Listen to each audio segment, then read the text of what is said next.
GetCrack. Wake up, motherfucker. Yo, what's up? It's March 4th, 2026. Okay, let's go. Let's see what's up. I think we got a nice bounce here from yesterday. So let's see what's going on. Let's see how we're going on so far. So you see here with MSTR and Palantir. Palantir are more obvious than MSTR. MSTR following the Bitcoin, right? So far, so good, I think, for longs in this area. Okay, let me put on some music here.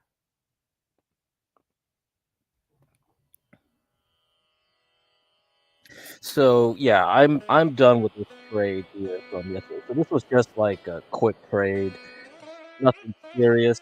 I told you guys that Palantir probably will try to hit 150 about, and we're already doing that. We have the daily 40 moving average here. We're touching it fairly close to this purple dotted line I put here at 156. I think that's good enough. That's good enough. I'm done.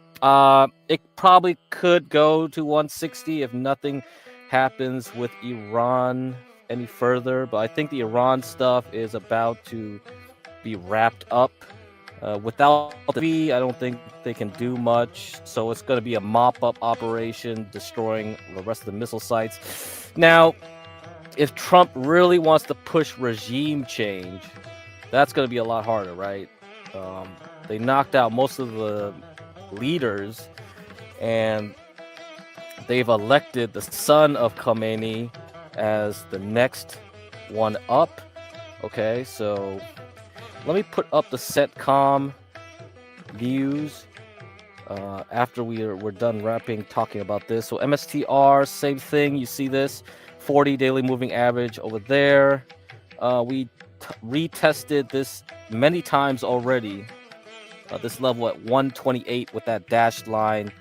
And so, yeah, I think this pop is good for anybody hoping for a lot stronger push up.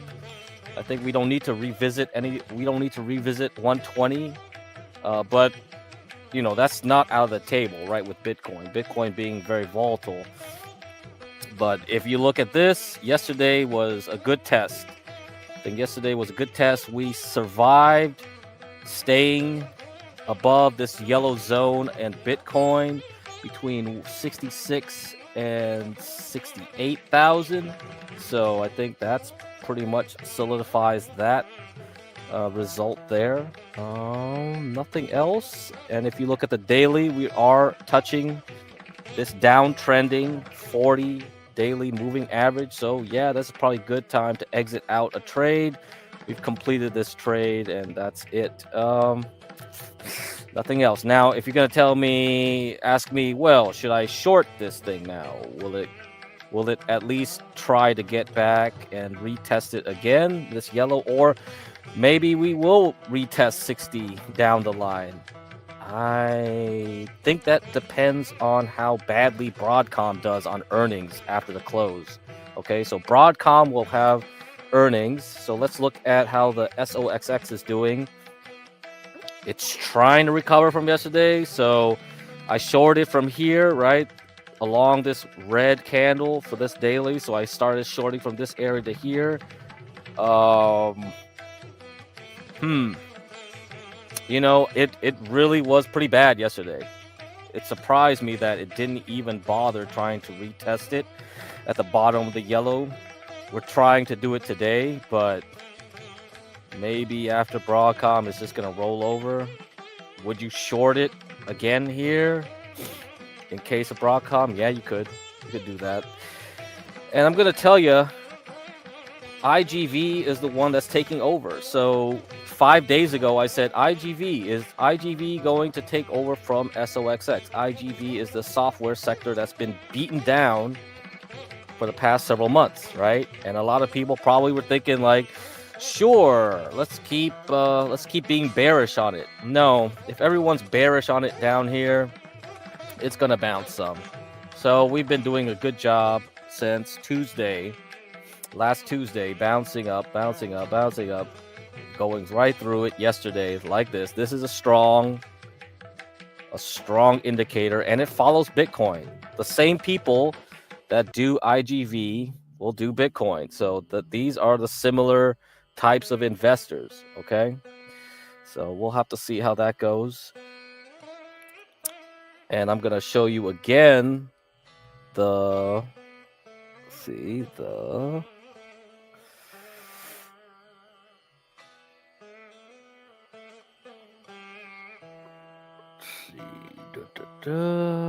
okay.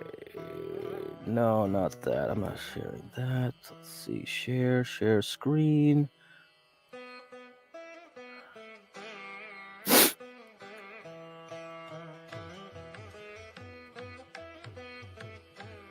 Okay, this one. All right. Let me see that. And let me share you this. So this is what I said 5 days ago. IGV needs to take over from SOXX, semiconductors.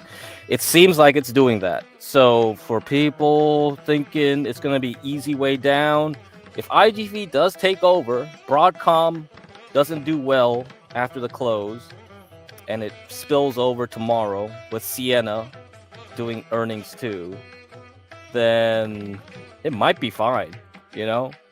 As long as the Iranian stuff doesn't kick off any further, I think we should be fine. And IGV and Bitcoin have a strong correlation, okay? I've showed you this chart here. See how similar they go together? And their correlation right now is at 1.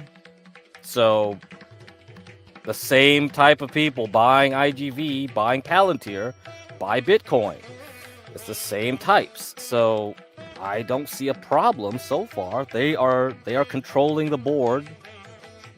I know that there's a lot of people on Twitter saying, yeah, there's no investors buying this stuff. Yeah, maybe true, but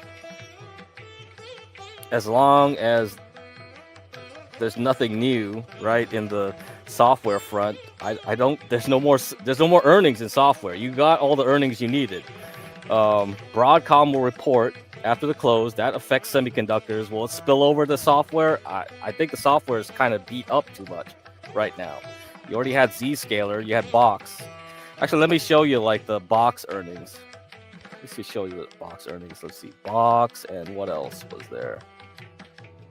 What other earnings was there? Box.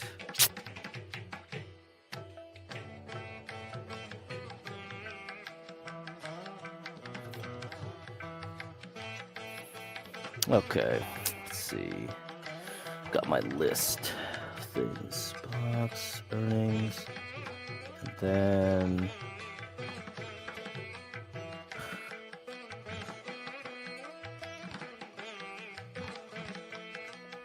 oh, MongoDB. Yeah, that was another bad one, huh? MongoDB. Okay, MongoDB. All right, let's show that one. I'll show you guys that one.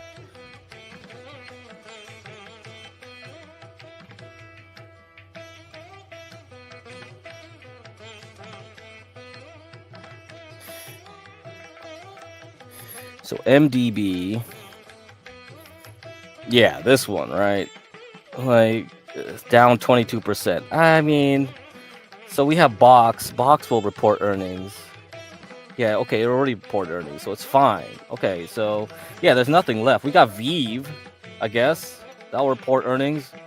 Yeah, after the close today. Okay. But for the most part, yeah, everything's done. I don't know what else we're gonna do for software. Yeah, it's like it's hard for me to say like, yo, this thing will go down right now. Nope. It's probably gonna go 160. I'm done though. I'm done with my trade here, and I'm done trading MSTR. I'm done. I'm out. I'm out of any longs. That's it. I'm done with this. Okay. Good luck to everyone else. I got my 20%. I'm happy, and I shorted semiconductors from here. I got my 20% there too. So I'm happy. I'm done. I don't think so. I use SOXS. Anybody wants to trade this into Broadcom earnings? Yeah, so if you actually timed it from the bottom to the top, it's 30. but I got my 20. Okay, not perfect, but I got my 20. I don't need no more. So, it's up to you guys how you want to feel about trading through the rest of the week. Okay, but I think the Iranian stuff is calmed down. We don't have any more. Brent oil is still at $80. I think it's gonna stick. So that's gonna stick. I don't think we're gonna go up to 100. Okay, the Iranian Navy is not alive. It's pretty much wiped out. So all they can do is keep shooting missiles at people, but they can't block the straits. So apart from that, it's taking into account the fact that Iranian oil is probably going to be taken out of the market. Okay, so we got 80, and that's what we're going to hold for the Brent. Okay, anything else? No, nothing else. Nothing else. Nothing else. Okay, now we're going to talk about... Let's see here. Discounted tickers. Let's see what to discuss. So the funny thing was, last time I talked about the South Korean market, right there, right, on Monday night, and the next day it crashed. So it crashed about like what, 10%.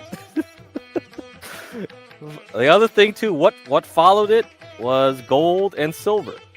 So you look at silver miners, crashed pretty much about 10% too, right? And the thing was, I told you that South Korea and silver looked very similar. Qatar shut down gas liquefaction. That's only going to affect natural gas, so that doesn't really matter much. No. So everything we've done, it's already over. Everything's done. Whatever oil's done, people are just gonna like pump everything in tech again for a while. So I think the software names will keep on recovering a bit, but I'm out. I'm done trading that stuff. So I already told you guys about Palantir and all that, so I think I'm finished. But it can continue. Like Bitcoin, yeah, maybe it'll continue, right? This stuff. And I already told you the cycle charts. The cycle charts say that Bitcoin should be in a good cycle in through late April. So all the way through tax season. So if you think this thing can go to 80 plus, it's possible. It's quite possible given what we have here. This was not rejected. That was what I was worried about. I was worried if yesterday, this thing just went right through there. So if you look closely, it opened, right? The market opened, and then Bitcoin was about to break the seal at the bottom of the yellow zone, but then popped right away. And then after that, it's just like, nah. Yep. We're good. It's saved. So all the stuff that happened over the weekend to protect it below the pink area was fine, because you can see like it was going right to the yellow, and then we were dangling below the yellow again very dangerously, and then on Monday we pumped right through it. A lot of volume came through, but people were just selling off again, going back, retesting it, okay, fine, then I decide, yeah, okay, fine, I'll get into it, because like the Nasdaq was not giving up anything, right? If you look at the Nasdaq down here, you see that? Like we went right through the dotted line at 592. Yes, you see, I drew this dotted line a long time ago, and it went right to it, and then it bounced back towards the cyan line. So this is more important. The cyan line is more important than this dotted line or this dashed line. But once you get through back to there with this candle, and then you hold it, so that's it. You're done, dude. There's nothing much you can do for selling off anymore. You had your chance yesterday, bears. So anybody that had their chance, they had their chance down there, because it should have been so easy for it to crash further from here all the way to 583. It didn't happen. So then you just go long everything with the Palantir and MSTR. And you go, okay, quick trade. Let's have a quick trade.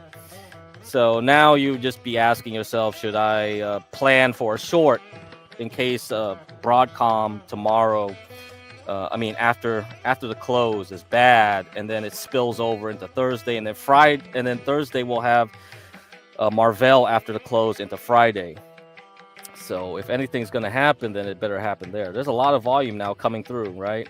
Are these sellers or are these buyers for MSTR? How about Palantir? How about Palantir? Yeah, I mean, are these buyers or are these sellers? Is this going to fade? Is this going to fade the rest of the day and just like crash through tomorrow because of Broadcom? I don't know. But if you want the NASDAQ to keep holding, IGV has to take over from semiconductors. Semiconductors after NVIDIA, looking at this, no. We wasted a lot of volume here, right? You see how much volume we've had. And then now you look at this stuff here. This is NVIDIA, crash. And then this is, I don't know what this was. I guess this was everybody running to the dollar. It's probably like, if you look at gold and silver and all the stuff happening yesterday morning, it was because of the dollar. People were cashing out tremendously. You look at the dollar. This is a dollar index right here. So this was like pre-market, overnight to pre-market. Everybody was running to the dollar. Everyone's cashing out to the dollar. And you have to understand, when people are afraid of everything and there's liquidity issues in the market, you have to get dollars, right? Okay? You are not going to get silver and gold. If you want to repay debt, I have loans to repay. I can't go to the bank and just toss coins of gold and silver at them. No, that doesn't work.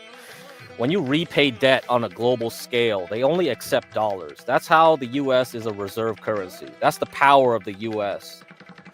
That's why they can print debt everywhere, because the demand for dollars is always there. They have to settle debts in dollars. And so whatever was causing this, because it was already happening on Monday, all right? So Sunday to Monday it was rising, okay, from the uncertainty with Iran. And then it kept rising. So that shocked enough of the market. I think everyone has to reprice everything now that they know that, yeah, oil is going to stay at 80 barrels on the Brent market. Everything's being repriced yesterday. So that's why you saw the South Korean bubble pop. You saw the silver and gold guys run out. It's like, that's done. And if you look at it, silver and gold, like I said, is going to trade sideways. We tried to get above this yellow area, and now we're back in it from yesterday. I think we're just going to stay magnetized to this zone. If we go above it, we go back down into the yellow. If we go below it, we go back into the yellow. So we're just going to go sideways for the rest of the year like this on gold, for sure. Silver might be a different story since it's an industrial metal, but it couldn't even like get back into the yellow here that I drew. It just tapped it, okay, on Monday, and then that's it. It just slid. Yeah, so the dollar is dominant. It's dominating how things are. The dollar will weaken again, okay? But until that happens, yeah, be afraid of anything else. So any international stocks, like we were talking about Mexico, right?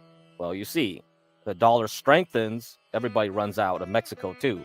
Nothing's safe outside.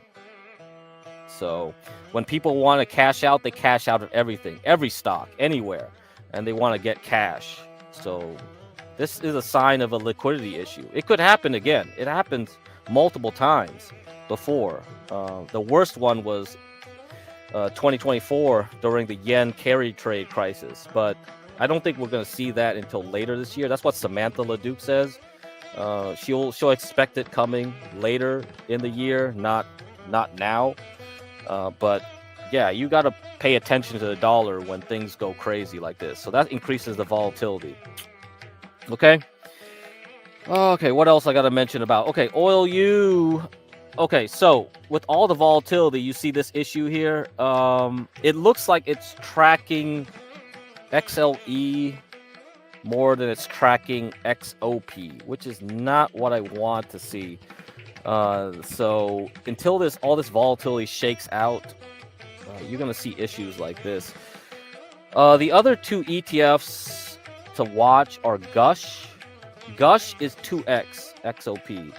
So if UwU doesn't like calm down and actually work the way it's supposed to work, I may tell you to get another stock called NRGU.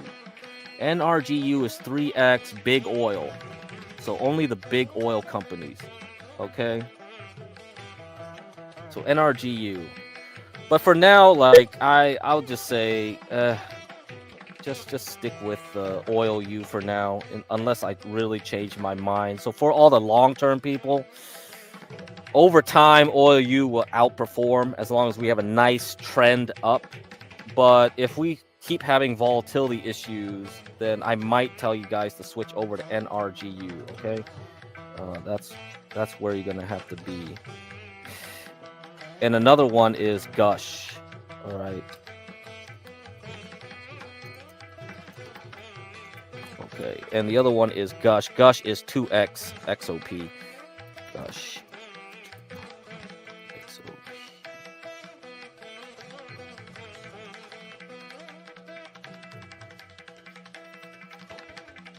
So Gush is 2x XOP. So that's less leverage, but it tracks it better, okay? Because it's less leveraged.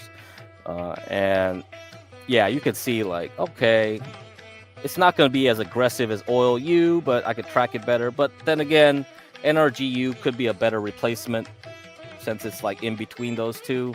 So I might tell you to get NRGU. I don't know yet. I don't think it really matters right now as long as we get back on track and stop doing this pump pre-market, dump into market, pump pre-market, dump into market, because that's what's been happening. People have just been like trying to escape everything overnight, and it's causing issues during the day for all the ETFs right now in oil. So that's what you got to watch out for. That's why leverage is annoying, and it kind of gives you an idea of how options traders do. Options traders, this is why options trading is terrible, right? Because you want to get leverage, but then volatility increases.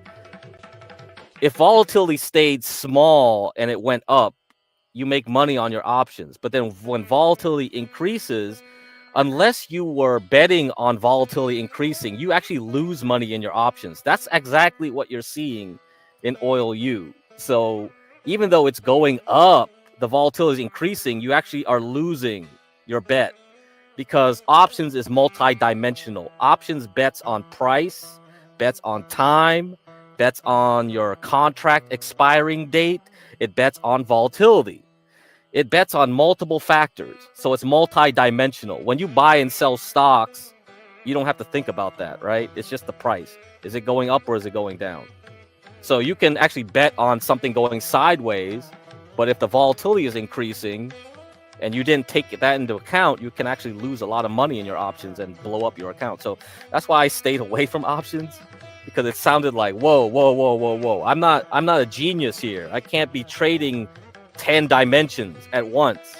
Okay, so but most people don't when they trade options, they don't do that. They construct their options trades in a way where they only have to worry about one or two variables. They don't have to worry about all the variables. Okay, if you know what you're doing. If you don't know what you're doing, though, yeah, you could get blindsided and go like, what the fuck? Yeah, that's it. If I'm 75% in oil, where should I throw this 25? Yeah, I really want to consider either healthcare or Mexico right now. That's the thing I'm considering. Now, if you do healthcare, I might just say do the more risky maneuver and get into Moderna. So out of all the pharmaceutical biotech stocks, Moderna seems to me the one that will outperform everyone. And they made an ETF for it for leverage recently. MRNX. So this is a new ETF. It tracks Moderna 2x. So if you bought some of this MRNX yesterday, you did well, okay?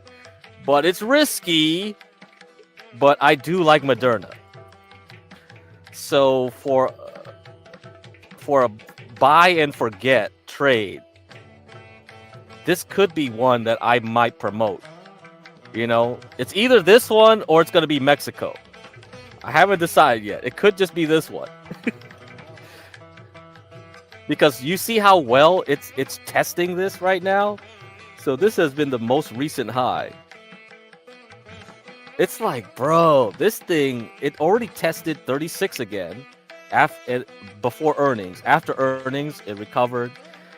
This was because the FDA did not approve of its flu shot, okay? But it's recovered quite nicely. And then once the rest of the biotechs, because you look at the rest of the biotechs, look at it, it's flat. It's doing nothing. Moderna is the best performing one. Moderna is the one that has the chart that looks like a lot of people were buying it up at $23. It has the potential to recover and go back to 150. Maybe even go back to COVID highs if the interest rates are pushed down. What's up, Crack? Shout out to all the Iraqis for making my Palantir stocks explode. Oh, yeah. Good job. Yes. Watch out, Garian, for Palantir. I think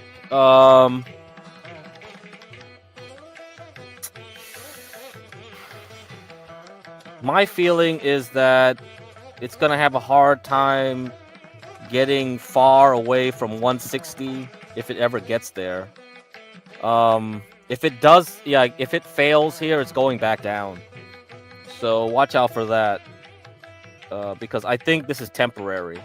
Because everybody went short down here like morons. It's going to push Palantir back up to 160, but then it's going to fall back later in the year. Or maybe sooner. I don't know. Everything's so volatile with the May coming up. May is around the corner. We have a new Fed chair. So this thing with insurance, how much does it affect Moderna? I don't know. Insurance usually just only will affect like the health insurers mostly, and some of the big name pharmaceuticals. Moderna is already too small. You know, it doesn't have many drugs out there. So like Eli Lilly is probably going to have more of a problem with that, right? And then you have Ozempic from Novo Nordisk. Maybe that stock will have more of an issue, right? You see it's already been decimated after earnings. Ozempic isn't selling as much. Actually, if you go look at ads, they do a lot of sold some of mine, but I still have some in. Oh, good. Yeah. Sell whatever you can when the price is right. You know, there's no rush right now. Yeah, good. And so you look at this Ozempic. You see a lot of ads now telling you to buy the original formula Ozempic. But yeah, it would affect these type of stocks more. I think Moderna is already too beaten up. It's already been beaten up since COVID. I feel like this has better play. It's a smaller name, and it doesn't have too much of an issue with that. Hopefully. I don't know. I don't know the full details of its drug pipeline, though. But based on the chart itself, it looks better. But yeah, Eli Lilly and Novo probably will have an issue with that. So yeah, Eli Lilly might have to retest this at least, but it's stronger than Novo Nordisk. Novo Nordisk is, man, it's just a fuck, dude. This is horrible. It's completely horrible looking chart here. Maybe you'll buy it when it gets to 28. How about that? This one. But yeah, this one's not gonna do. But so yeah, Moderna is in XBI. I don't think XBI has any issue with the drug stuff. Because these guys are small players. They're not big players. The big players are the ones that will get hit more. The smaller players are the ones competing with the bigger players. Let me see. What's the pharmaceutical? Let me see. Drug ETF. Is there a drug ETF? Oh wow, there's actually a weight loss drug and treatment ETF just for that. I guess they just made a new one. Oh man, every time they make these new ETFs, it's just not good. Yeah. So pill. I know there's a pill ETF. So this is a bullish. What is it? 3x bull. Yeah, pill ETF. Yeah. Well, I don't know how much difference this is from LabU. Yeah, I don't know. I don't think there's much of a difference. But the big drug names are going to be an issue here. XLV is still doing well, so that's it. Okay, 30 minutes. I think that's all I need to talk about in the beginning. Let's look at how about Mexico? How about Brazil? I think Brazil had the same issues. Brazil. Okay, Brazil did all right. It survived. Brazil survived better than Mexico. Okay. Yeah, okay. It survived a little bit better than Mexico. Yeah, a little bit better. Okay. But they all fell, yeah. See how Israel's doing right now. EIS. Yeah, Israel's doing fine. It got a little hit by that dollar stuff, but no. Yeah, all the dollar stuff mostly affected the countries that are more sensitive to the currency changes. So yeah, Brazil, Mexico, and South Korea. So since we talked about yesterday, I mean on Monday, when would I think about buying this?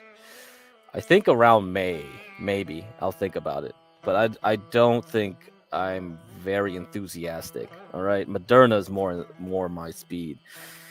I think this one looks a lot more delicious here. Yeah. Okay. So any other earnings? GitLab had earnings. Still terrible. Okay, it's down. CrowdStrike. Okay, it had earnings. Okay, it did all right. It survived. It didn't need to drop to its low of 331. This is kind of like a range that I set way back here. Okay. So it's doing all right. So that's convincing. Okay, let's go back to GoPro. GoPro will have earnings, huh? This Thursday too, I think. Thursday, yeah. Okay, I'll watch it. Man, this thing went to 50 cents back then. God damn. I mean, Intel used to own this one. They bought it and they spun it back out. Okay, Victoria's Secret. This is a roller coaster stock. It'll have earnings tomorrow morning. Let's see how it happens. I don't know. I never played this one. It's just too. Look at this chart. It's all over the place. I don't like this. I mean, maybe you like it for a trade or something, but ugh. JD. Okay, this will be important earnings for China. They'll report tomorrow. All right. Okay, let's look back at MSTR. How's it doing? Okay, it's doing fine. All right, still doing okay. I think the market's doing fine then. Palantir probably fine too. Okay. I guess it's doing okay. I think Palantir definitely hit some kind of top already for the day. We'll have to see if the QQQ rolls over once it hits closer to 610 on the NASDAQ. Okay, yeah, that'll be what you want to watch today. See if it rolls over. If it doesn't, then you'll have to wait for Broadcom to decide things, okay? SOXX, so maybe you'd be thinking like, yeah, let me short here. Let me short semiconductors again. I don't know. You want to gamble on Broadcom earnings? Good luck. Good luck to you. I don't think that's an easy call to make, but sure, why not? If you want to, SOXS is going to be at $2. See what else. Oh, that's it. I think Palantir and MSTR are the only ones that I thought were interesting to make here today. Okay, done.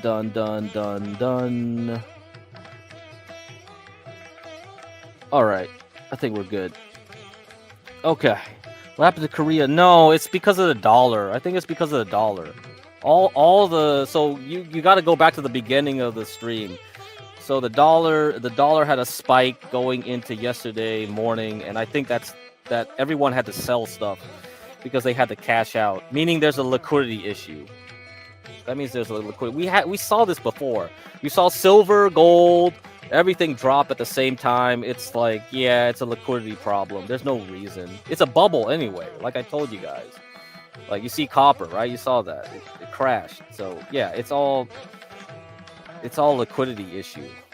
So people had to get dollars. You can't pay off loans with gold and silver, okay? Or pieces of copper or barrels of oil. When people take out loans, they require to pay their debts in dollars. That keeps a floor in. This is why the US is strong. This is why the US doesn't care about money printing. It can print debt forever. Because like people always have to go back to dollars to settle debt, right? So like you open your wallet, you read the thing, right? There's a contract in your wallet, right? It says like, this note is legal tender for all debts, public and private. There you go. People don't pay off debt in gold and silver coins, okay? We got off the gold standard. We used to be able to pay in silver too. We don't do that no more. So that's why demand is always back to the dollar. And then when we had the petrodollar created, when we made a deals with the Saudis, we said like, okay, you sell your oil, but you have to tell everyone to pay it in dollars. So even when you trade oil, you have to use dollars to buy that oil. Doesn't matter which country buys that oil from Saudi Arabia. You got to pay in. And that's when you had OPEC and all that stuff. Yeah, everybody, even the Iranians, when they sell their oil, it has to be traded in dollars. So even the Iranians need dollars. That's how strong the U.S. military and the U.S. Made contracts and deals around the world. And that's what kept us going for so long as an empire, right? So there we go. That's how it is. Of course, things have changed. Like the Chinese have made their own side market where you can buy oil with yuan. The Russians also, like you can buy it with gold. So there is a splintering happening, but primarily you have to buy in dollars. So every time, and that's why they call it euro dollar, the euro dollar system. And I already told you about the milkshake theory, right? Do I have to repeat the milkshake theory?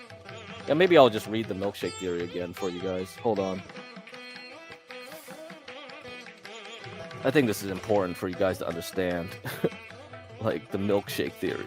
This is the very first thing when I came on John Galt's show. The very first thing I presented to you people was the milkshake theory. Yeah, I drink your milkshake. Yeah, so that's the whole point. You need dollars. You don't need gold. You don't need silver. You don't need oil. You need dollars, because at the end of the day, I get a loan. It's denominated in dollars. So this was in 2020. Brent Johnson had been saying this for years. Even before 2020. So he said updating the dollar milkshake theory and $5,000 gold. This was in 2020. We're in 2026. We have $5,000 gold right now, right? So $5,000 will buy you a troy ounce of gold. So that target has been hit. From the movie There Will Be Blood. Okay, let me change the music.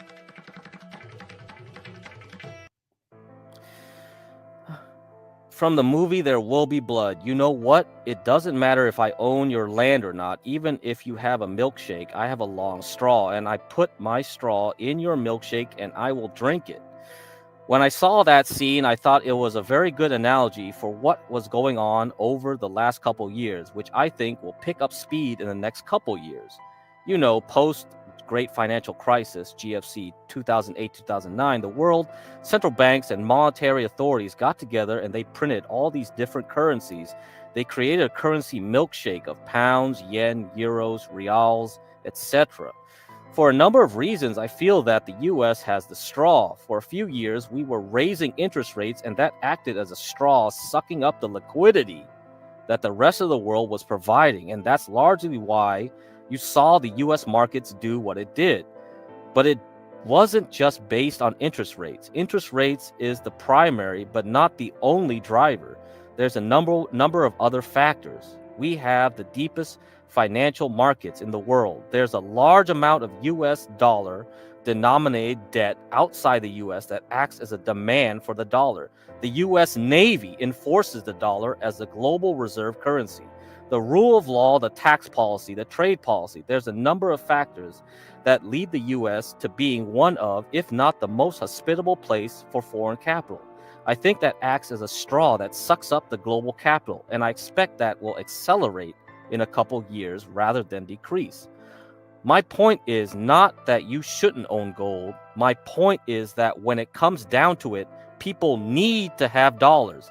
They don't need to have gold. They may want to have gold, and I may want to have gold, but to operate on the world stage, you need dollars. And when they had to choose between dollars and gold in March, they chose dollars. Okay, you get it now? That's pretty much it.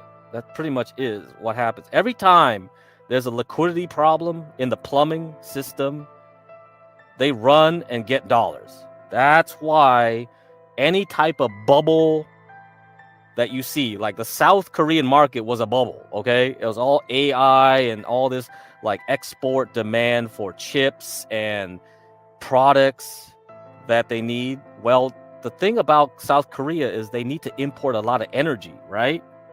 They need to import a lot of energy such as natural gas and oil.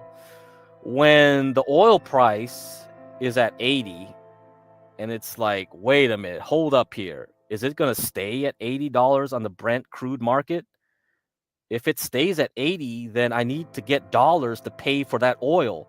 So guess what? I'm dumping stocks so I get money so that I can pay for that crude, because they have to think about the future. If they thought the future was $60 a barrel oil, it's a lot different than $80. $80 is a 20, dude, come on, like you $20 increase in the price of oil. That's ripples down to all your businesses. Everybody doing business will have to think, hold up. If it's $80, that means I got to worry about inflation and such and such thing over here, there. So all the businesses, all the people trickles down, and then people have to reprice everything. And so then it sucks in all the dollars, because then they say like, I need dollars right now. I have to buy all these futures for oils because they have futures contracts for oil, right? Everything's repriced at 80 now. If they think it's not going to drop anytime soon and it's going to stick at 80 and go maybe even go higher in the future, then yeah, they're going to say, hold up, I need my dollars right now so that I can pay for future barrels of oil later at a higher price. And that's what happened probably. So yeah, you'll see a lot more issues like that when energy prices stay higher. So this will increase inflation, because now people are anticipating that oil stays at a higher price. And when people's psychology changes and thinks this is at a higher price, then everything else is at a higher price. And this is how inflation starts. So that's why I said, like, everything starts with energy prices. Energy prices, once it goes higher, everything goes higher. You need to ship goods across the sea. What's required for that? Crude oil. You need to fly on a jet plane. What's going to require that? Higher crude oil prices, right? That creates jet fuel. What trucks use? Trucks use gasoline, diesel. That's going to be increased with higher crude oil prices. So everything down the line will increase. Yeah.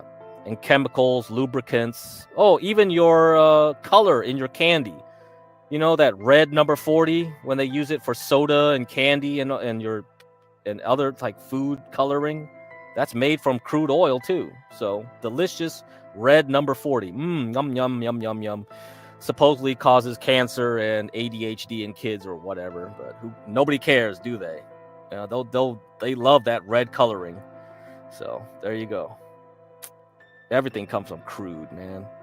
Everything. We love to eat plastic and and all this trash. It's all comes from crude oil. Anyhow, let me give you the link. You guys can read the rest of this. I think I repeated it too much already.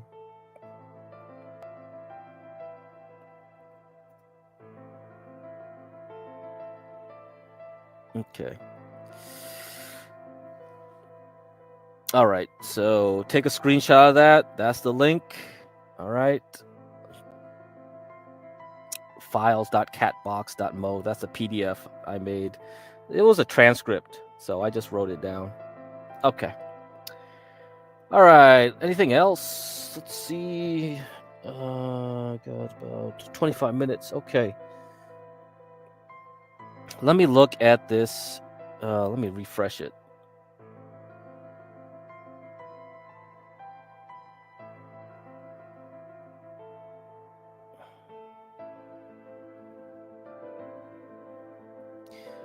Okay, I think we still have, so we'll have a little pump. Okay, that's probably happening right now. So this is kind of delayed. So this data is stale, okay? So we're probably right here. So if Broadcom does not do well, then yeah, we're going to go down into the 6th, okay, into Friday. Broadcom and Marvell. So I guess the semiconductors, based on this cycle, will bottom out there, and then we'll probably try to go up again next week. All right, so that's for semiconductors. So yeah, I mean, you could try to short it like ahead of this thing. But I'm done, you know. I think it's safer just to say, like, I'm not going to trade anymore. I think that was a good trade from last week. For Bitcoin, okay, so we might be at a top right now. So we're over here. Okay, we're up here right now. So the data isn't like drawn to up to date, but we're up here. We probably are going down into the weekend again. So you might have a good chance of getting Bitcoin again later in the weekend. So if you're looking for another entry on Bitcoin, go ahead. But I think for the longer term, Bitcoin, I did say like we are in a good spot to keep going up because this uptrend for the cycles is going in through tax season. So up until May. So you might actually have a pretty good thing. 25 minutes until what? 25 minutes until I gotta shift gears or leave. I'm gonna have to read the book of Esther of the chapters here, and that'll be it, I think. And King TL wanted me to tell him about torrenting. I haven't torrented in a long time, so I might be talking about torrenting after this. Okay, guys, but let me get to chapter 3. We're on chapter 3 now in the book of Esther. All right, so let me finish reading that. Okay. Alrighty, guys. Let's yeah, because this is Purim. So we have Purim is the holiday. What is happening? You don't know Purim? We have a blood moon. We have Purim. I mean, this is why we have war in Iran. If you don't read the Bible, you're not understanding the geopolitics. People actually do believe in prophecy, and they will try to make it happen. Yeah. So this is why we have war right now. It's not by chance. Okay. Okay, let's go. How about this one? After these things did King Ashurus promote Haman, the son of Hamad, oh my god, Hammedatha, the Agagite, and advance him and set his seat above all the princes that were with him. And all the king's servants that were in the king's gate bowed and reverenced Haman. Oh, interesting. Okay. For the king had so commanded concerning him. But Mordecai bowed not, nor did him reverence. Who? Well, you know, that's on you, man. Then the king's servants, which were in the king's gate, said unto Mordecai, Why transgressest thou the king's commandment? Now it came to pass, when they spake daily unto him, and he hearkened not unto them, that they told Haman to see whether Mordecai's matters would stand, for he had told them that he was a Jew. And when Haman saw that Mordecai bowed not, nor did him reverence, then was Haman full of wrath. And he thought scorn to lay hands on Mordecai alone, for they had shewed him the people of Mordecai. Wherefore Haman sought to destroy all the Jews that were throughout the whole kingdom of Ashurus, even the people of Mordecai. So this is the revenge on the Persians. Yes, Jewish Mardi Gras. Yep, there we go. And this is how it is. So this is it. In the first month, that is the month Nisan, in the 12th year of King Ashurus, they cast pur, that is the lot, before Haman from day to day, and from month to month, to the 12th month, that is the month Adar. And Haman said unto King Ashurus, there is a certain people scattered abroad and dispersed among the people in all the provinces of thy kingdom, and their laws are diverse from all people, neither keep they the king's laws. Therefore it is not for the king's profit to suffer them. If it please the king, let it be written that they may be destroyed, and I will pay 10,000 talents of silver to the hands of those that have the charge of the business, to bring it into the king's treasuries. Well, now it's barrels of oil, right? And the king took his ring from his hand and gave it unto Haman, the son of Hammedatha, the Agatite, the Jews' enemy. And the king said unto Haman, the silver is given to thee, to the people also, to do with them as it seemeth good to thee. Then were the king's scribes called on the 13th day of the first month, and there was written according to all that Haman had commanded unto the king's lieutenants, and to the governors that were over every province, and to the rulers of every people of every province according to the writing thereof, and to every people after their language. In the name of King Ashurus was it written, and sealed with the king's ring. And the letters were sent by posts into all the king's provinces to destroy, to kill, and to cause to perish all Jews, both young and old, little children and women, in one day, even upon the 13th day of the 12th month, which is the month of Adar, and to take the spoil of them for a prey. The copy of the writing for a commandment to be given in every province was published unto all people, that they should be ready against that day. The posts went out, being hastened by the king's commandment, and the decree was given in Shushan, the palace. And the king and Haman sat down to drink, but the city Shushan was perplexed. I don't know why they were perplexed. Yeah, oy vey. Yep, this is it, man. That's exactly why they did it, right? Right close to that holiday. I've heard some rumors that based on how you count the when the Earth was created, right? It's close to the year 5000. Pretty soon. So they kind of are rushing things to make prophecy happen, apparently. I don't know if it's true, but it's wild to think that there are people in control of governments that actually read this stuff and, okay, yeah, sure. We're going to make prophecy happen. When Mordecai perceived all that was done, Mordecai rent his clothes and put on sackcloth with ashes, and went out into the midst of the city, and cried with a loud and bitter cry, and came even before the king's gate, for none might enter into the king's gate clothed with sackcloth. And in every province, whithersoever the king's commandment and his decree came, there was great mourning among the Jews, the fasting, the weeping, and wailing, and many lay in sackcloth and ashes.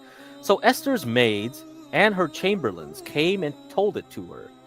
When was the king exceedingly grieved, and she sent raiment to clothe Mordecai and to take away his sackcloth from him, but he received it not.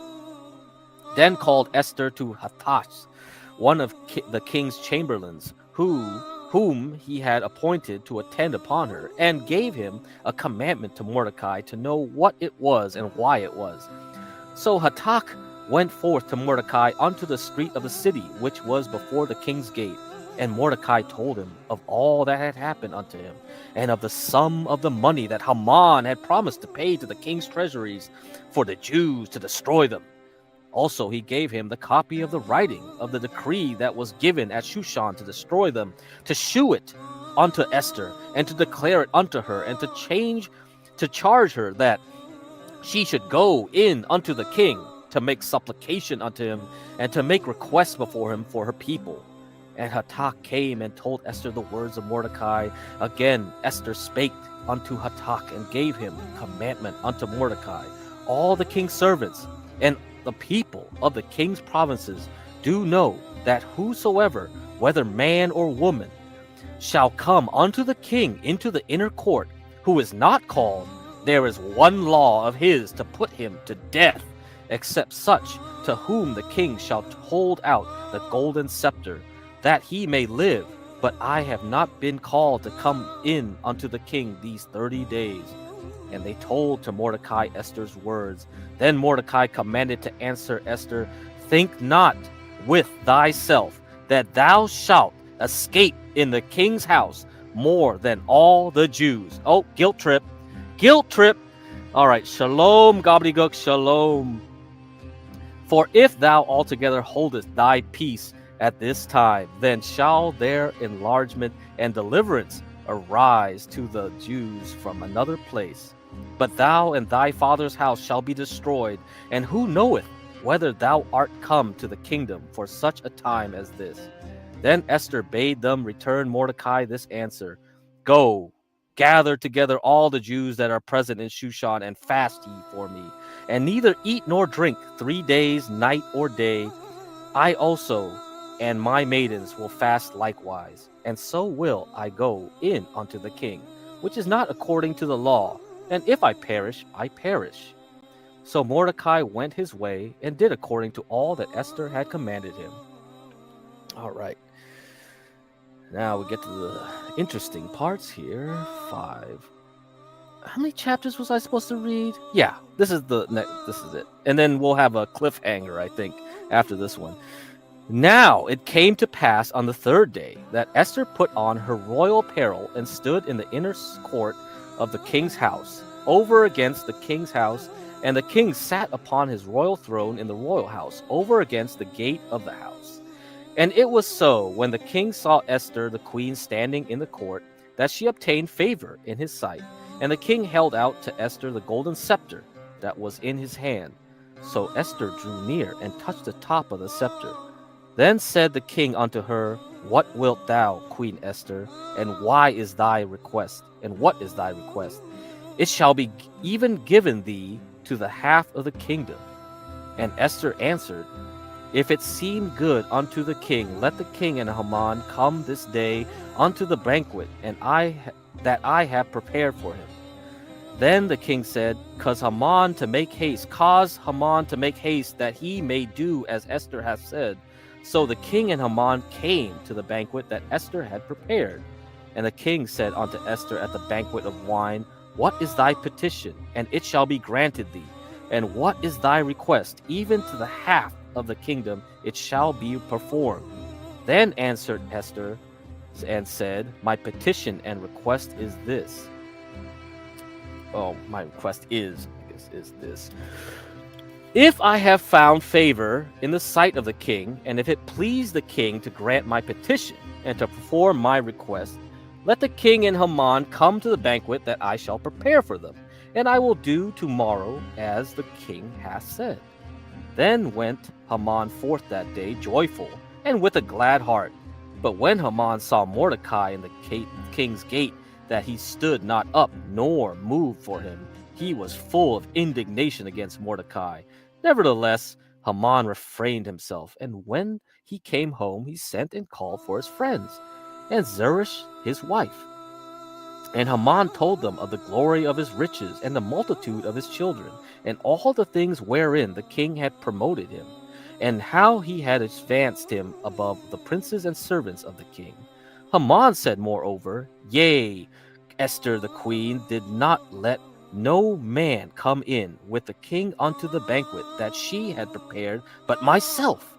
And tomorrow am I invited unto her also with the king. Yet all this availeth me nothing, so long as I see Mordecai the Jew sitting at the king's gate. Then said Zeresh his wife, and all his friends unto him, Let a gallows be made of 50 cubits high, and tomorrow speak thou unto the king that Mordecai may be hanged thereon. Then go thou in merrily with the king unto the banquet. And the thing pleased Haman, and he caused the gallows to be made. All right, to be continued. Of course, to be continued. So, let's play this video here. So this is the recent update from CENTCOM, Central Command of the United States fleets and armies in the Middle East. Good afternoon. I'm Admiral Brad Cooper, the commander of United States Central Command. In this capacity, I lead U.S. military forces in the Middle East. I'm here to provide you an update on Operation Epic Fury, now in our 4th day of execution. First, I'd like to express my deepest condolences to the families and teammates of the extraordinary Americans who've been killed in action. And I'd also like to extend our prayers for a speedy recovery to the wounded. Yesterday, you heard from Secretary Hegseth and the Chairman of the Joint Chiefs. Today, I'd like to give you an operational update on where we are and provide you with some key facts. By order of the President of the United States and the Secretary of War, our military in the Middle East is undertaking an unprecedented operation to eliminate Iran's ability to threaten Americans, as they've been doing for nearly half a century. Having spent more than 36 years in the military, I could not be prouder of America's sons and daughters in uniform who are answering the call. More than 50,000 troops, 200 fighters, 2 aircraft carriers, and bombers from the United States are participating in this operation, and more capability is on the way. These forces bring a massive amount of firepower, representing the largest buildup by the U.S. in the Middle East in a generation. In the opening hours of Operation Epic Fury, U.S. Central Command forces, together with Israel, delivered overwhelming and unprecedented strikes into Iran. Many of you may remember the shock and awe strikes of 2003. The first 24 hours of this operation were nearly double the scale, and we continue with 24/7 strikes into Iran from seabed to space and cyberspace. Now, we're less than 100 hours into this operation, and we've already struck nearly 2,000 targets with more than 2,000 munitions. We have severely degraded Iran's air defenses and destroyed hundreds of Iran's ballistic missiles, launchers, and drones. And in simple terms, we're focused on shooting all the things that can shoot at us. Our B-2 bombers and B-1 bombers have executed uncontested surgical strikes against multiple missile facilities deep inside Iran. And then just last night, a B-52 bomber force struck ballistic missile and command and control posts. We are also sinking the Iranian Navy, the entire Navy. Thus far, we've destroyed 17 Iranian ships, including the most operational Iranian submarine that now has a hole in its side. For decades, the Iranian regime has harassed international shipping. Today, there's not a single Iranian ship underway in the Arabian Gulf, Strait of Hormuz, or Gulf of Oman, and we will not stop. We will continue to conduct dynamic targeting operations. We're hunting Iran's last remaining mobile ballistic missile launchers to eliminate what I would characterize as their lingering launch capability. Now, in retaliation, the Iranian regime has launched over 500 ballistic missiles and over 2,000 drones. To be clear, Iran is indiscriminately targeting civilians as they launch these missiles and drones. You've seen it on TV. The evidence is crystal clear and overwhelming. Having said this, we are seeing Iran's ability to hit us and our partners is declining, while our combat power, on the other hand, is building. And my overall operational assessment is that we are ahead of our game plan. Along the way, every single branch of our military is achieving unprecedented success. I'll talk about just a few of them. Our naval forces have deployed multiple waves of cruise missiles, obliterating Iranian command and control and air defense capabilities. From 2 aircraft carrier strike groups, we're squeezing Iran from the sea and have them backed into their own ports. U.S. air forces are doing what they do best, executing a high volume of airstrikes right into Iran. Operationally, the 2 most powerful air forces in the world, the U.S. and Israel, are dominating the skies of the world's largest state sponsor of terror. Our U.S. Army soldiers are defending ourselves and our partners, and in a historic first, the U.S. Army fired long-range precision strike missiles called PRISMs in combat, providing an unrivaled deep strike capability. Also for the first time, U.S. Central Command's drone task force, called Task Force Scorpion Strike, launched countless one-way attack drones, achieving massive effects. I'd like to point out these drones were originally an Iranian design. We took them back to America, made them better, and fired them right back at Iran. I just could not be prouder of our men and women in uniform, leveraging innovation to create dilemmas for the enemy. There is no adversary too determined, no mission too difficult for the great soldiers, sailors, airmen, Marines, Guardians, and Coast Guardsmen that make up the most powerful military the world has ever seen. Our military objectives are crystal clear, and our people are executing an immensely complex and historic mission with relentless lethality, conviction, and professionalism. And we've just begun. But I have the utmost confidence that we, alongside our partners, will absolutely achieve our military objectives. To all our warriors, Godspeed. Thanks so much. Okay, guys, so what do you guys think? Are we done? Is the war pretty much over? Are we mopping things up? Well, we shall see what the new Supreme Leader says about this. Let's see how long this will take. I think all we're doing right now is to see how many more missiles they can launch. And we're trying to like knock out as many factories as they have so they can't make any more missiles and drones. But yeah, maybe that'll take a while, huh? And of course, there's Persian New Year later this month. Okay, Nowruz. So it might be symbolic that something might happen then. So take that into account as well. This video is interesting. It's from a channel that covers a shortwave radio, ham radio.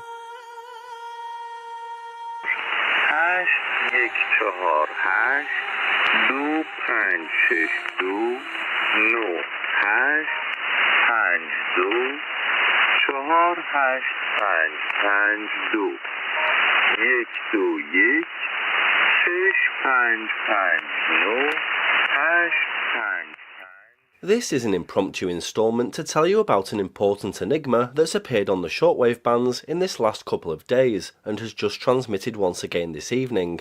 I have to thank Lorenzo, IZ0KBA, for the tip on this amazing new development. He's contributed some of the factual information regarding what we know about this signal, which is also in his fantastic blog, which I'll link below. The signal in question is a numbers station. For those who don't know, they're mainly groups of numbers, sometimes letters, encrypted by means of a one-time pad, making them impossible to decode by anyone except the sender and recipient. They've been used for almost 100 years now to send and receive the most sensitive information between the intelligence services and agents and spies in the field. Aside from voice messages, number stations also consist of data and digital modes as well as Morse code. There are still many in use today. Russia is the main user of number stations, but the US, the UK, France, Germany, Ukraine, Czechoslovakia, Yugoslavia, Bulgaria, Israel, Egypt and Austria have all used number stations, many up until the most recent of times. China, North Korea, Poland also employ number stations as a means of top-secret communications today. It's not often we see new number stations appear these days, however. The most recent one I can recall is V30, the Vietnamese lighthouse number station. It appeared on February the 21st, 2010, but disappeared on May the 6th, 2016. The thought of a number station appearing on the air in 2026 is something really spectacular and quite honestly unbelievable. A new one has appeared though, it would seem, on 7910 kHz last night and tonight, and it's definitely one to watch. It's believed to be operated by Iran. Iran has never operated a number station before. This one appeared suddenly and mysteriously after the death of Ayatollah Khamenei.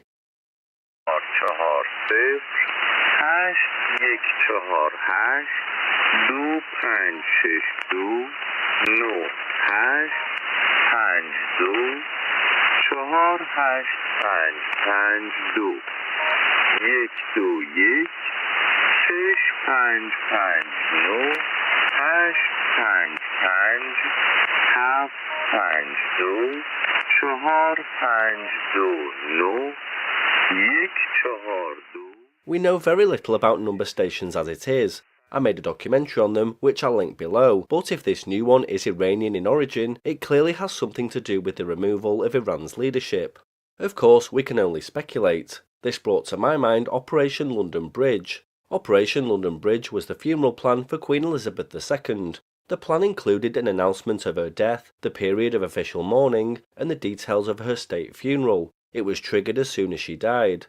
The launch of that operation was sent out to everybody involved in order to get things moving.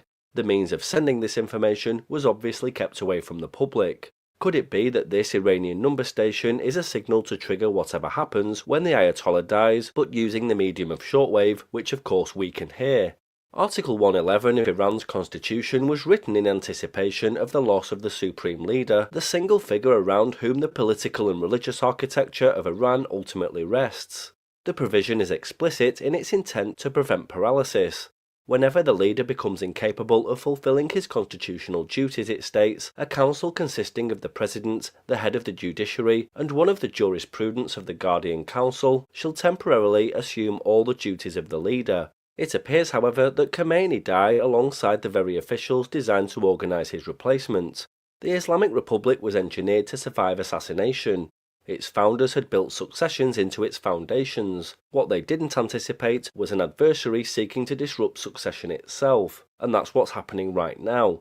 The hope, of course, is that such disruption will create conditions for internal collapse, that the removal not only of the leader, but of those positioned to replace him might produce not continuity, but rupture, an uprising. But this isn't a political channel. We're interested in radio. Whether what this number station is doing or instructing is still relevant given the state of Iran's leadership is unclear, but it's been transmitted numerous times now over the past 2 evenings. The message structure consists of a male voice, possibly synthetic or pre-recorded, reading numeric groups delivered with consistent pacing. The signal is in USB mode, the numbers read are in the Farsi language.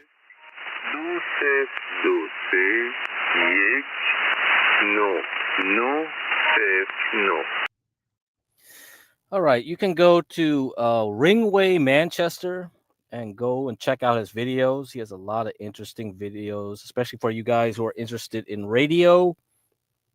Radio is one of the very first things that, electrical engineers will learn. If you take a lot of analog and electromagnetism in your coursework, you'll find it interesting. Yeah. Definitely.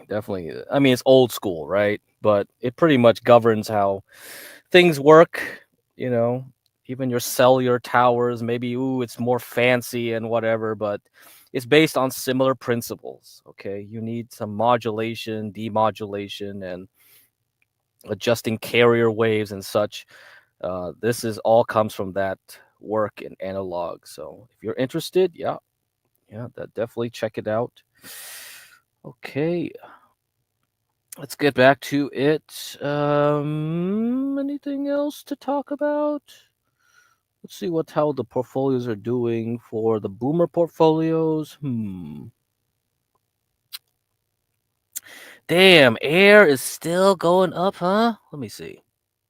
How's it doing after a week? 8%, not bad. Marathon Petroleum Group, oof. This must be the winner chicken dinner of of all the oil and gas companies, I guess. Okay, Phillips 66, 6%. All right, I'll keep those. So yeah, definitely, I'm gonna have to keep abreast of all these things. Okay.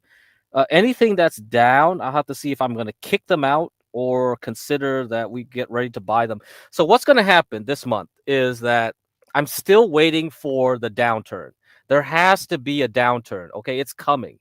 I don't want people to be buying this, like all these stocks here when the market is moving down, because it will affect everyone. Everything will start going down if we have a liquidity problem. You saw it already. You saw when everybody was running to the dollar, what did they sell? They sold a lot of NASDAQ, a lot of S&P. They sold even more Brazil, South Korea, and Mexico. So a lot of those stocks went down. They sold their gold and silver, right? They were running out. So if there's another liquidity issue coming down the line, because let's look at here. Come on. I don't think the S&P 500 is going to withstand any more blows. And we got earnings coming up, right? And we still have Oracle next week. So don't think you're safe. All right. So let me get the blah blah blah blah blah blah. Okay, let me get the symbolic here chart. I don't like to buy when there's too much uncertainty in there. When there's a lot of volatility, you don't want to be holding anything. What you want to see is that some stocks will go down less than other stocks.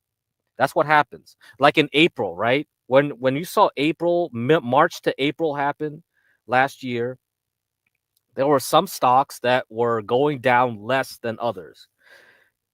When you start seeing that, you know you are picking out the right stocks. We have to see. We have to see how these stocks behave when the market is falling, okay?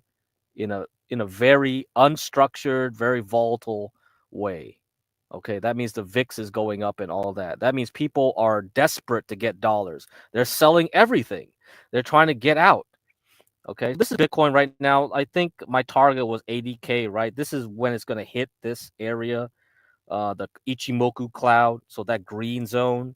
It's going to go right in there and start having trouble getting through. Once it gets through, then it can fly up higher. But the intermediate target is 80,000. So anybody who still wants to play MSTR, that's what you're looking for, okay? So let me look at the MSTR chart for you guys here. So let's say this will be maybe 192, 168 at the bottom range, somewhere between this area. All right, somewhere there. So we'll see. We'll see if it gets there. It might not, right? We might have. After the market closes, Broadcom has terrible earnings. Everybody's flipping out, and then Thursday to Friday we go back down. It's that could be. That's why I said like just trade what you can and don't stick around. Don't stick around either way. Don't stick around. Palantir is probably a lot better. Let's see how Palantir is. Yeah, Palantir has more ways to go. 160. So if you're in Palantir down here at 120s, yeah, you can take a chill pill and relax and see if it get up to 160. I think it's over. A lot of this stuff is oversold anyway, like Zscaler and all the other ones. Like yeah, but if we look at like S&P, Nasdaq, SOXX, they don't look good. They don't look good at all. Like yesterday could have been disastrous. You see here? It could have been disastrous. We could have just went down here and stayed down here for the rest of the day and just went down. That could have happened. Next target would be like 662 at the bottom. Otherwise, maybe we'll try for 700. Okay, on the SPY. I don't know. We keep trying though.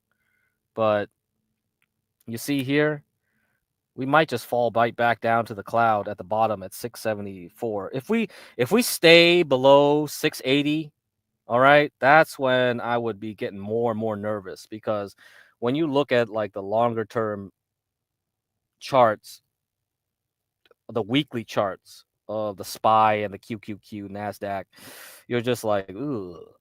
And even the Dow Jones is starting to look weak. The Dow Jones itself is starting to look weak. You can see this. Yeah, like we're barely into this cloud here. This thing could go down to this target of 545 on the QQQ. Okay.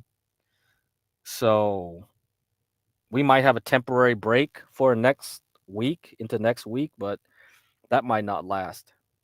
So I have a dirty feeling like this is just temporary.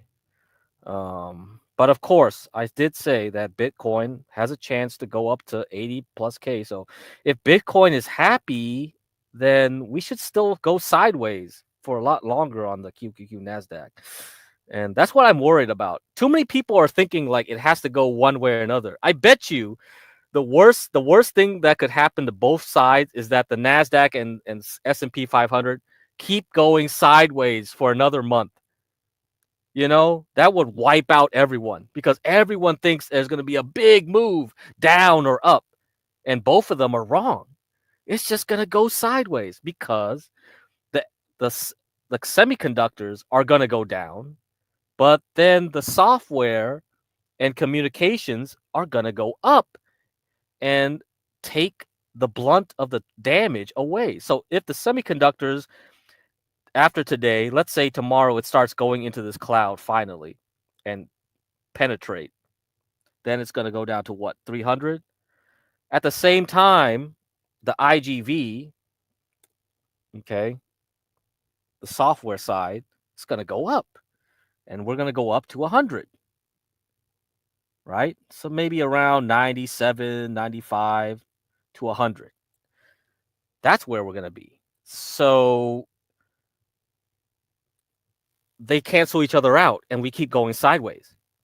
And then oil and gas and all those other companies, they just stay happy and they recover and go up again.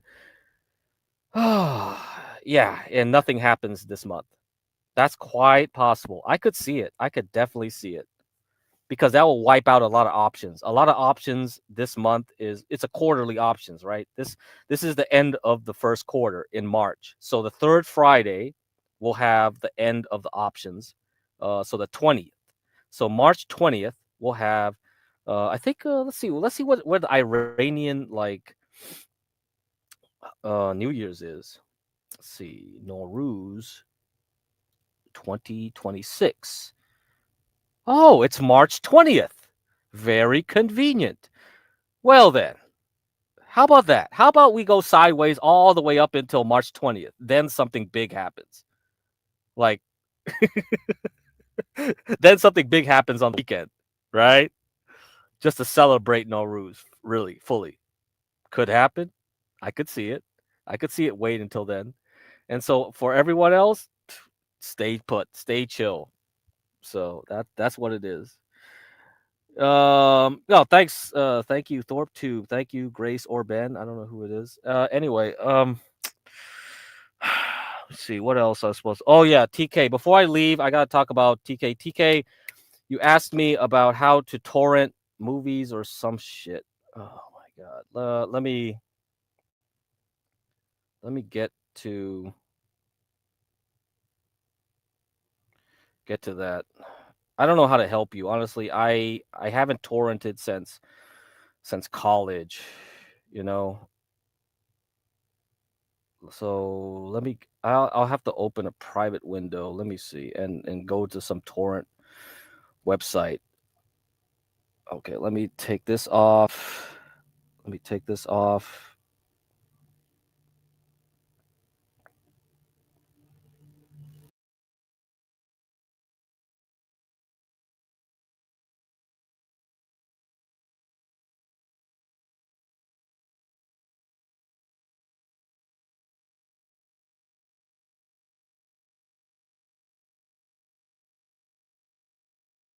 All right. So let me do some naughty things here in my private browsing. So first thing you could do is go to Yandex. So you can use Russian search engine. And usually when you use the Russian search engine, you can quickly find like stuff that you can stream like movies and whatever. So let's see what you were asking for. You were asking to stream the Serbian film. Okay. Somebody wants you to see some naughty stuff here. Serbian film, download or streaming. Okay. Usually they'll show you some stupid streaming websites. Yeah, vk.com. You can probably just go here and watch it from there. It won't be high quality though. If you actually care about quality and you still want to torrent, then let me see. Let me see. I think the best thing you can do is you have to find a private tracker. I don't know if you can use Pirate Bay and do that. So yeah, you see that you're gonna see porn and stuff here too. All right, so naughty, naughty, naughty. Please do not do anything here. So this is probably where you want to be. Okay. So go to VK. That you're gonna have to go through and sniff through all this stuff and try to find one of these that you get it. So that's the first way. Yandex. All right. Man, yeah, he just wants to go to Kick and stream movies there and have people and do commentaries. But yeah, so it's like, okay, you want to do this? Fine. Now the other way, okay. So you saw how I did it with Yandex, right? Just be careful though, because you can see there was porn on the right side of it. So the other way is to let's see, what is it? That's the cheap way of doing things. The other way is to try to find private trackers. I think 4chan has a torrent. Let's see, torrent private tracker. They have a board where you can get private trackers. Dude, don't watch that shit. I don't know. That's up. TK is gonna have to figure this out. So you can probably find out where there's a torrent bit tracking and all this stuff. 4chan, something like that. 4chan, yeah.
Sorry about that. I had to do something else.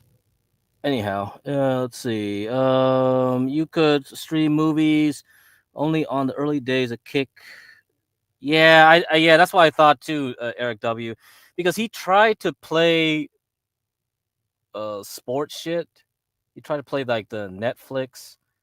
But that was pay-per-view, so they were more on their game. You know, the mods on Kick came into chat, said like, "Hey, yo, stop playing that." So they were playing the fucking like what's his face? Boxing. What's his face? Oh, what's that idiot's name again? Whatever. Who cares? The small hat. Anyway. Yeah, they got involved in that stuff. So let me just do the private tracker thing. I don't know if he really wants to do that. Yeah, TK is about to get put into Rumble. It's possible. It's possible if he tries it. He could attempt it. He could attempt it a little bit. He could try to maybe, yeah, Jake Paul. That's right. Yeah, like why is he even still around? Like why is he even still popular? Like Clavicular is pretty much taken over now. Jeez. Yeah. Like who cares? Who cares about these people? But yes, you could do it this way. You could go 4chan. They have a private trackers general. You see here? Okay, TK.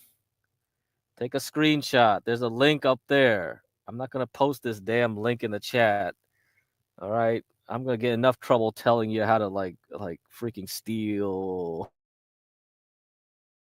doing some naughty things. But yes, this is how you do it. Okay? Go here. Go in the thread, go ask them questions. Go like, "Oh, I'm a dummy, I'm a noob.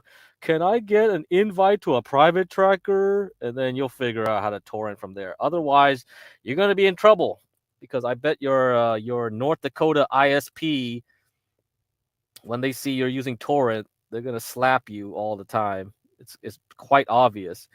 When you're in a big city, it's easy to hide things, okay? It's easy to hide things because there's so many IP addresses that get rotated in a big city. When you're in North Dakota, how many IP addresses are out there for Fargo and all that? Probably not many. So yeah. Good luck. Good luck. Good luck to you. I don't know. But that's about it. Before I leave, let's see how the markets are doing now. Do I want to short semiconductors before Broadcom? I don't know. I'm tempted. I'm really tempted.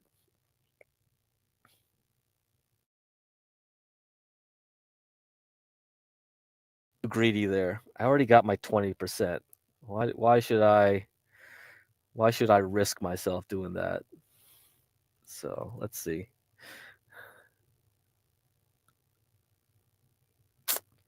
Damn. It does look tempting though. I'll tell you why it looks tempting. Here. Let me put this up on screen.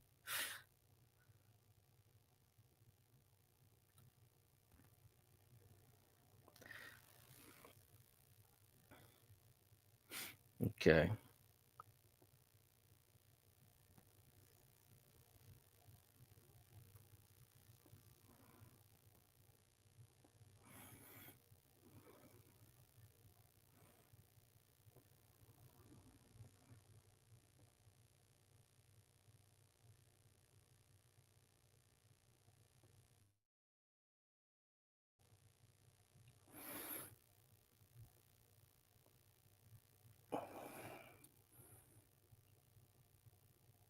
Okay. All right, guys. Here we go. So, like if we look at the 78-minute chart here, you know, we got a nice downtrending thing here with the 18 under the 40 moving average. And then we're moving up towards this yellow area. I think it's not going to cut through it. If I'm conservative, I'll wait for Broadcom to report, okay, and then see tomorrow if it even like makes a failed attempt at hitting here tomorrow. Because then it's just going to roll over. And if it does roll over, then the potential that we can have a 32% move from the top of this yellow area here will be confirmed. So So SOXS, if you can get it at around like $1.80 tomorrow, that's probably it. I don't know if you want to risk and get it now at this 190 just to gamble on earnings, but yeah, that's it. We have a reverse split too, apparently. Okay, so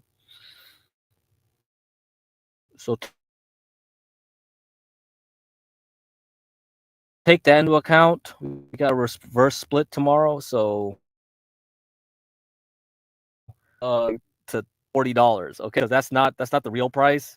That's just because we're splitting the shares here. So we are taking the $2 here and turning it into $40 tomorrow. That this doesn't mean that it shot up to $40 from $2. Okay, don't make that rookie mistake here.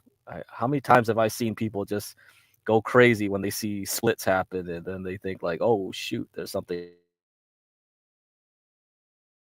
like earnings that has done well is this space satellite company ASTS. I don't know. I don't know if I want to recommend this, but I talked about this already. I think last stream or 2 streams ago, how it did this nice move here and then it bounced up above it. Yeah, I'll keep it on watch, but I'm not so serious about like recommending it right now when the market is sort of too risky. Maybe after we get that shakeout in the Nasdaq, I'll look at this again because yeah, there's a lot of space stocks and even these like uh,